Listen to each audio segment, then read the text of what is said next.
In today's video, I'm going to teach you how to add a new sub-customer in our system. Let's walk through this process step by step, and by the end of this guide, you should be feeling pretty confident about handling sub-customers in your customer management tasks.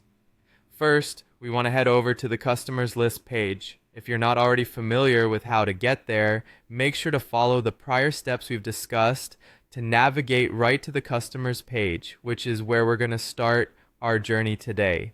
Once you're on the customers page, you're in the right place to begin setting up a new sub-customer. Now that we're on the customers list page, the next thing you want to do is locate the option to add a new customer. You should see a button labeled new customer. Go ahead and click on that. This will open up a new form where we can start entering details for our sub-customer. With the new customer form in front of us, our focus shifts to entering the sub-customer details accurately. Begin by filling in the name field with the sub-customer's name. This is a crucial step as it ensures that the sub-customer is recognized correctly within the system and associated records. As you're entering the name, be mindful of any similar names in the records to avoid confusion. Once that's done, look for a box labeled Is Sub-Customer.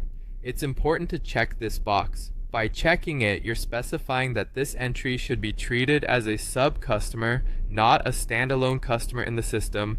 The next task is to link this sub-customer with its appropriate parent customer. You should find a drop-down menu from which you can select the existing parent customer. This step is crucial because it builds a hierarchy within your customer structure where the sub-customer is clearly associated with the appropriate parent entity.